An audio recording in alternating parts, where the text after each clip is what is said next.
Guys volleyball கத்துக்கணுமா இன்னைக்கு டே 9 வாங்க பாத்துறலாம். இன்னைக்கு அண்டர்ஆர்ம்கான பேசிக் விஷயத்தை வாங்க பாத்துறலாம். நிறைய பேர் ஹேண்ட் பொசிஷன் எப்படி எடுக்கிறீங்கன்னா இந்த மாதிரி க்ளோஸ் பண்ணி இப்படி எடுக்கிறீங்க, இல்லாட்டி இந்த மாதிரி இப்படி வச்சிட்டு இந்த ஒரு விரலும் இந்த விரலும் இப்படி தூக்கிட்டு இருக்கு இப்படி எடுக்கிறீங்க. இந்த மாதிரி எடுத்து பழகாதீங்க. அண்டர்ஆர்ம் பொசிஷன் பாத்தீங்கன்னா ரெண்டு விதமா நம்ம எடுக்கலாம். அதுல ஃபர்ஸ்ட் இது என்னன்னு பாத்தீங்கன்னா இந்த மாதிரி ஃபர்ஸ்ட் சேலஞ்ச் பண்ணுங்க.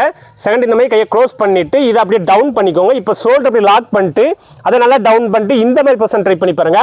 அதுவே அடுத்து இந்த மாதிரி கையை வச்சுட்டு இந்த மாதிரி கையை இப்படி வச்சுட்டு இப்படி க்ளோஸ் பண்ணிக்கோங்க. பண்ணிட்டு இந்த ஸ்டைல் இதில் நீங்கள் பார்த்தீங்கன்னா நம்ம ரெண்டு கை சேப்புமே கரெக்டாக இருக்கும், இது ப்ராப்ளம் வராது. இந்த மாதிரி நீங்கள் க்ளோஸ் பண்ணி எடுக்கும் போது என்ன பார்த்தீங்கன்னா உங்கள் கை பொசிஷன் பாருங்கள், ஒன்று மேலே இருக்கும் ஒன்று கீழே இருக்கும். இந்த சேப்பு கரெக்டாக இருக்காது, இது கண்டிப்பாக மிஸ்டேக் ஆயிரும். அதுவே நம்ம ஸ்டைலில் ட்ரை பண்ணி பார்த்தீங்கன்னா இந்த ஷோல்டர் லாக் பண்ணிட்டீங்கன்னா ரெண்டுமே சேஃபாக இருக்கும். இது வந்து உங்களுக்கு பிரச்சனை இருக்காது. கரெக்டாக நீங்கள் அண்டர்ஆர்ம் பாஸ் நிப்பாட்டிடலாம். நீங்கள் ஈஸியாக அண்டர்ஆர்ம் பாடி ஸ்டைல் கொண்டு வர உங்களுக்கு ஒரு 8 கவுண்டிங் நான் சொல்லி தரேன். இதை மட்டும் ப்ராப்பராக பண்ணுங்க. ஃபர்ஸ்ட் பார்த்தீங்கன்னா ரெண்டு காலையும் பக்கத்தில் வைங்க. செகண்ட் பார்த்தீங்கன்னா அப்படி முன்ன தூக்கி வைங்க.